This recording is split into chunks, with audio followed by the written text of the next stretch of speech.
I went to college in a historic mid-sized city in Florida, and at the time lived in a duplex downtown, maybe about 3 blocks from campus or so. The city is known to be pretty safe, and I lived in a pretty decent area with large historic homes near me. It took place about 3 years ago. A little backstory that will become relevant. The duplex I lived in had a front door that locked, and then both the upstairs and downstairs units had their own locking door as well. I lived downstairs and had 2 roommates, but this specific night only one of my roommates was home. We knew the girls that lived upstairs, but really only spoke to them in passing. When they moved in, we emphasized how important it was to us for them to keep the main front door locked at all times. They always made sure to do a really good job of doing so. So, me and my roommate are in for the night, knowing the front door is locked and smoking a few joints. At some point, we hear a knock at the front door and quickly realize the girls upstairs must have ordered a pizza. Later on, we came to find that they'd forgotten to lock the front door again after receiving that pizza. So, we finally go to sleep in our own rooms. Since I had a queen bed, I would often sleep with my phone and laptop right next to me in my bed. A couple of hours after I'd initially fallen asleep, I was suddenly woken up by something I didn't recognize at first. As I came to of it, I came to realize there was a man standing over my bed. As soon as I realized I was not dreaming, I noticed he was quickly moving my phone and computer off of my bed and moving my comforter as well, trying to climb in. I started asking the man who he was, what he's doing here. I was extremely confused and still groggy. I was also still slightly high from before I'd gone to sleep.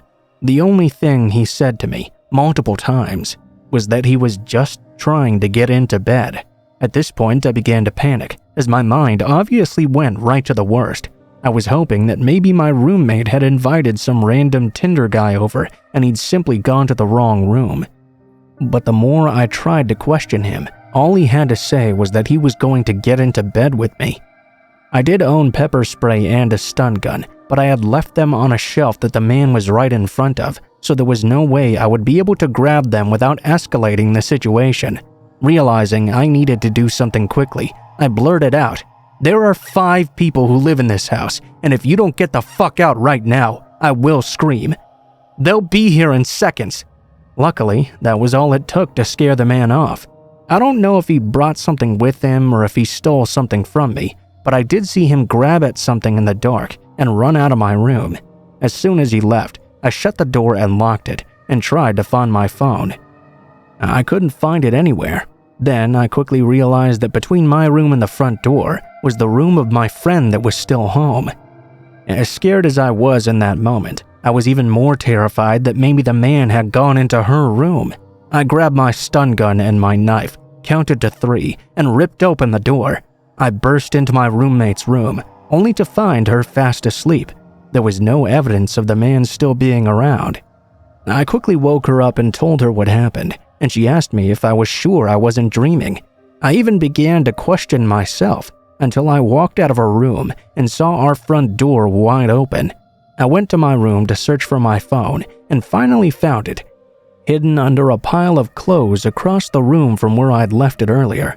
That sent a chill up my spine, as I immediately knew for a fact someone had been in my house and room while I was sleeping, at least long enough to take and hide my phone. That only worsened my suspicions of his intentions. I ran back to my roommate's room, who at this point believed me. We barricaded ourselves in and called 911. Within minutes, there were cars swarming our street and yard, and they yelled for us to quickly leave the residence and run towards them. At least a dozen officers came rushing in and searched every inch of our apartment. We woke up the girls upstairs and searched their apartment as well to ensure the man had well and truly left. The officers had me write a statement, and I gave them a description of the man.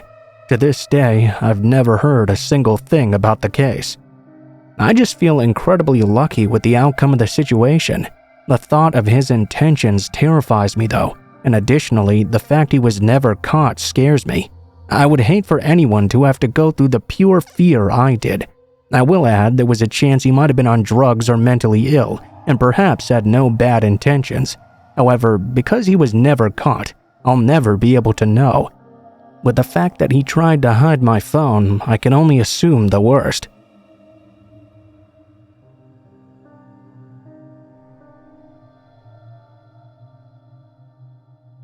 So I'm a pizza delivery girl. Easy enough. I was at work around 9:30 p.m. when this guy called in using a very whispery, breathy voice. I did my usual. "Thank you for calling Pizza Hut. This is Karen. How are you doing tonight?" After the usual exchange of small talk, I found out he was ordering for delivery. He was a new customer, so I had to put in all of his information fresh. I didn't notice anything weird initially. He told me he had a coupon for a pizza and asked if I could give him the discount. I told him I had to grab my manager so we could take care of that for him. He asked for me specifically to take care of him after I came back from dealing with my boss. I discounted him for his coupon and he thanked me. Here's where it started to get weird. He stopped me mid-sentence and told me I had a very nice-sounding tone of voice and he just loved to hear me talk. "You should be a disc jockey," he said.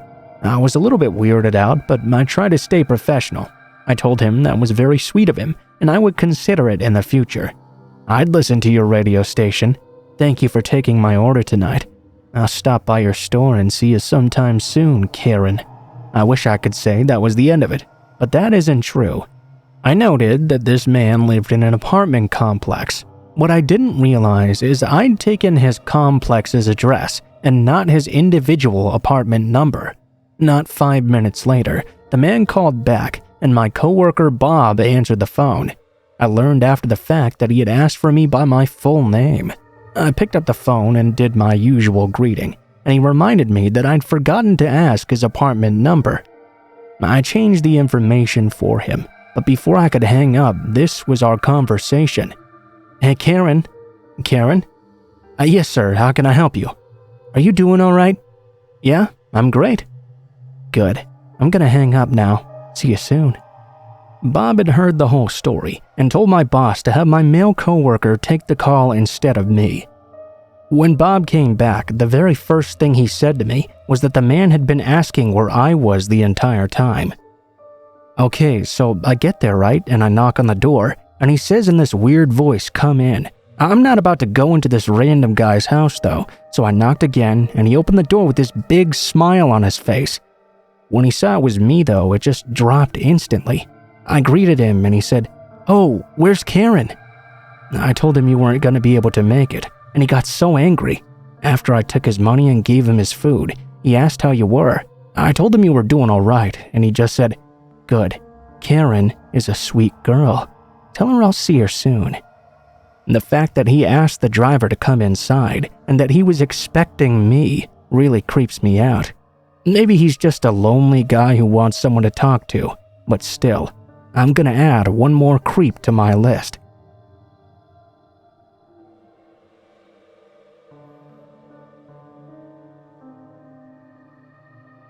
I wanted to tell you the story of a friend of mine named Angel.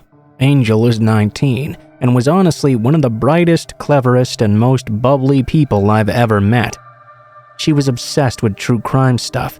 She loved that TV program CSI and wanted to join the police so she could get into the forensic side of investigations. She loved the idea of using science to catch horrible criminals, but we never thought she'd end up being the victim of one herself.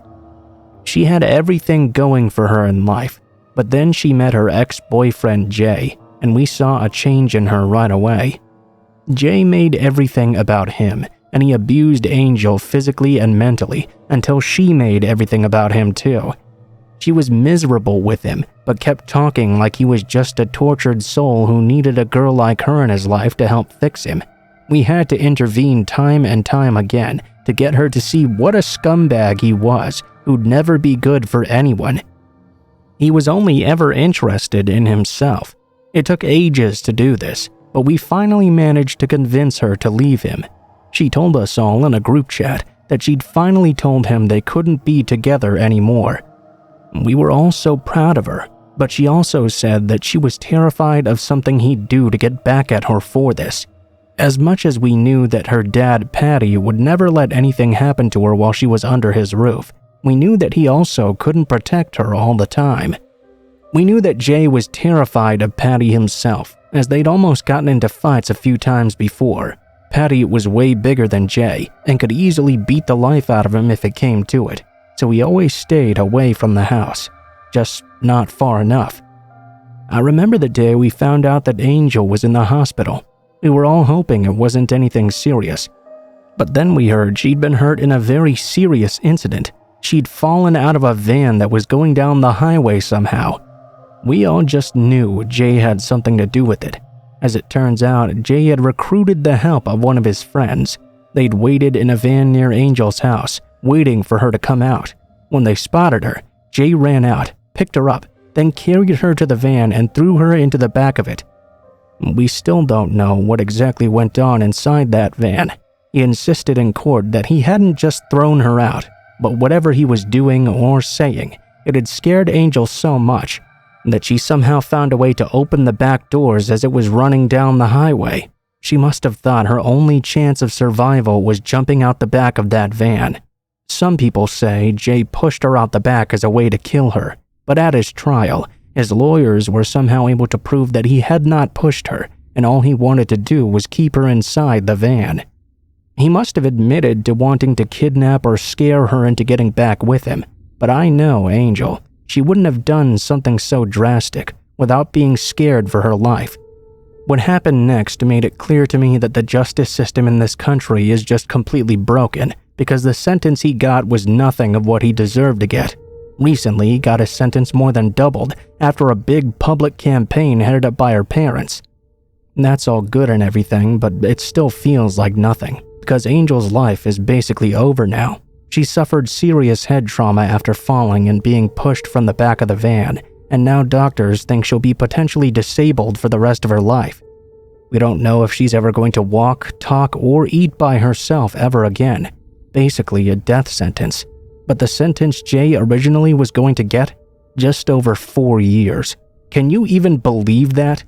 This guy kidnapped his girlfriend, might have actually thrown her out the back of a van going 60 miles per hour, basically ended her life, and he was going to get out of prison in just 4 years. That's nothing. The driver of the van basically didn't get punished at all, and he also deserves to be in prison for the rest of his life.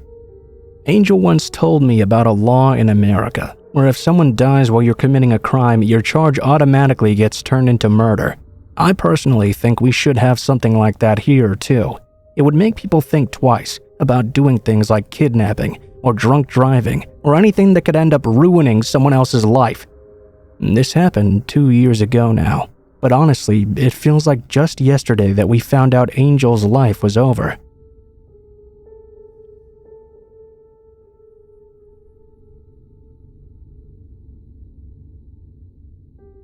This story took me quite a while to write out, as I'm not much of an author myself, and it's quite painful for me to relay. Hopefully, this will help someone though, as it's something I've wanted to share for quite some time. It involves 2 days in my life that I'd always thought were very fun, but somewhat weird, and how, when I grew up and was told what really happened, they've haunted me ever since. It all started when my dad's business partner came to pick me up from school one day. I knew him as Uncle Todd, and although I wasn't expecting him, I trusted him completely when he told me that my mom and dad were busy and he would be in charge of looking after me for a few days. I remember feeling kind of reluctant to get into his car for some reason. After all, mom and dad hadn't told me anything about this. I didn't really want to be away from them. But then he started promising me ice cream, a Game Boy, all this fun stuff. He also told me mom and dad had said I could watch whatever I wanted on the TV and that I was allowed to stay up until whenever I wanted to. Music to a kid's ears, right? So I got into his car and we drove off to his apartment, stopping to get some ice cream on the way. Todd was serious about the TV thing too, as he pretty much left me in his apartment on my own for hours on end. I remember he seemed to be very stressed out about something. I always assumed it was just grown-up stuff or something like that. I didn't really care much, I had all the Nickelodeon and McDonald's I could ever want. That's how I spent the first night. It was also weird to me that Uncle Todd's apartment was so small that we both had to sleep in the same room. I still wasn't questioning anything though, because he was such a regular part of my life, and I trusted him completely. The next day, after more McDonald's and a bunch more Nickelodeon, Uncle Todd came back super stressed once again and told me to get into the bathtub. I thought he meant that I could take a bath or whatever, but that's not what he meant. He walked me over to the bathtub and made me get inside without any water in it and without taking my clothes off either. I could then hear him talking into the phone in the other room, trying to keep his voice down.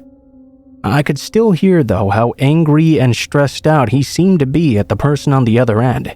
Eventually he went silent, put the phone down and went to grab me out of the tub.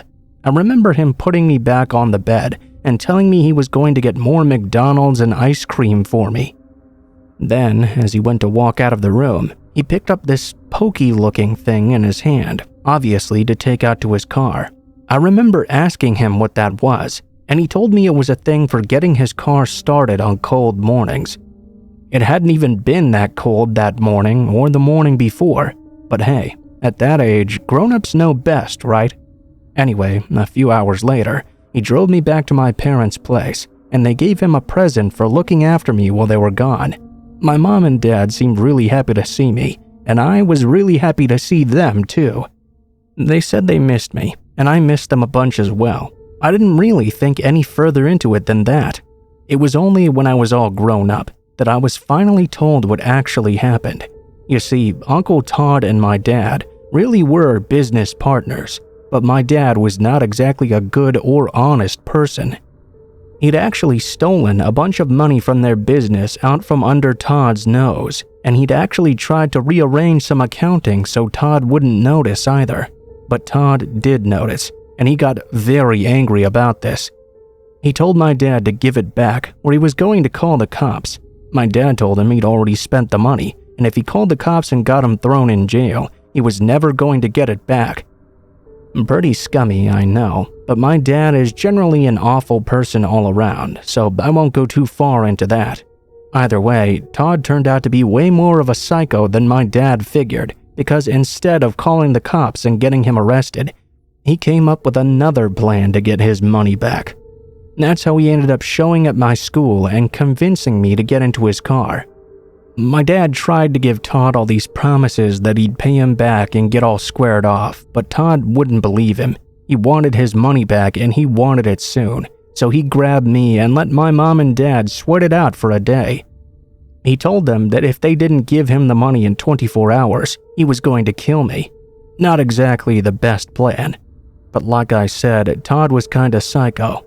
He fed me McDonald's, gave me ice cream, and let me watch as much cable as I wanted to keep me from leaving what turned out to be the motel room. That's why, for the longest time, I thought motels were places people actually lived, and not places where people only rented a room for a few days or whatever. Then there's the whole bathtub thing. Todd put me in the bathtub that day and brought an ice pack because he was going to torture me while making my parents listen on the phone. That was what made them finally break, and they ended up selling a bunch of things and doing other shady stuff in order to get 10 grand worth of cash together in the space of a day. When they called to say that they had the money, Todd finally took me back home and grabbed the cash, which I'd thought was a gift for taking care of me, and then we never saw him again. Mom and Dad got a divorce not long after, which was sad, but a few of my friends' parents had gotten divorces too. I knew it was a thing that moms and dads occasionally did. I had no idea it was because of all the stealing and the kidnapping. It was also because Dad basically refused to go to the cops about what happened because he was too scared of going to jail himself. My mom just completely resented him after that. She also told me my dad told her if she tried to press charges against Todd, he was going to tell the cops she was in on the scam or whatever, and she would end up catching charges as well. Sometimes I think she might have actually been part of it, and that's why she didn't go to the cops right away when she found out Todd had taken me. I don't know, a lot about the story doesn't add up, but since I don't see my dad anymore, and my mom is the only member of my immediate family I'm close to, I don't exactly want to confront her about it. So yeah, that's the story of my super messed up family and how one of the weirdest, most fun times in my childhood turned out to be something completely horrible and kind of traumatic, honestly. In hindsight, it seems really scary because I had no idea what was happening. It all seemed completely innocent, but I was minutes away from something out of a living nightmare, with my Uncle Todd doing all kinds of evil stuff to me in that bathtub, making me scream into the phone for my parents to hear.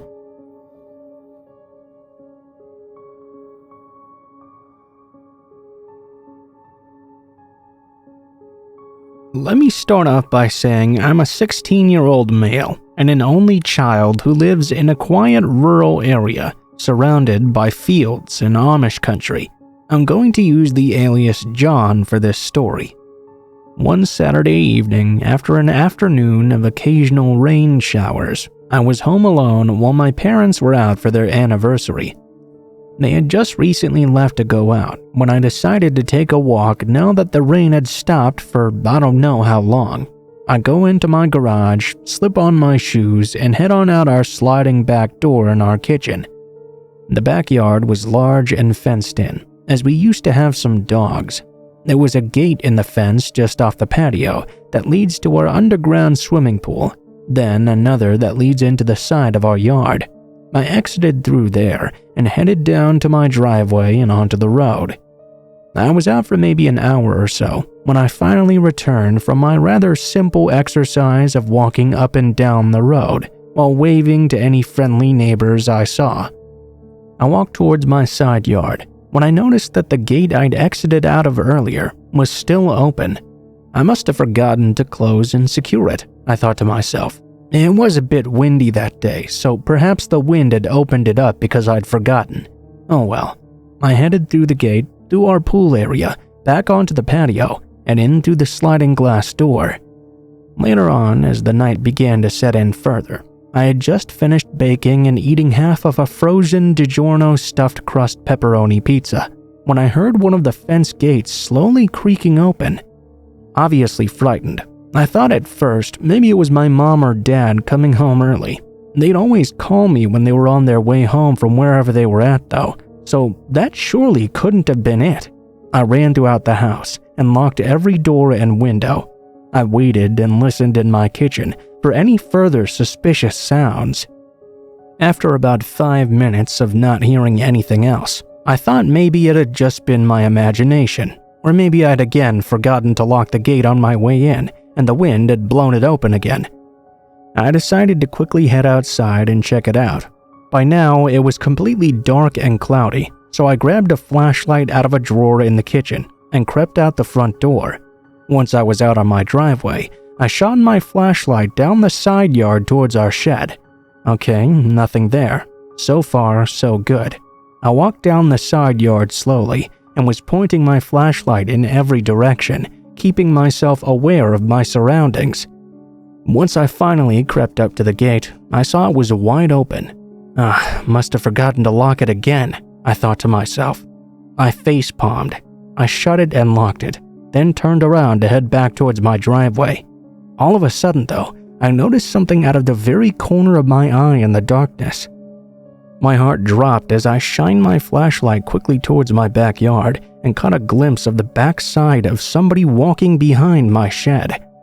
From what I saw, I could make out that this was a person with dark hair wearing a black hoodie and sweatpants, and they appeared to be carrying something in their left hand.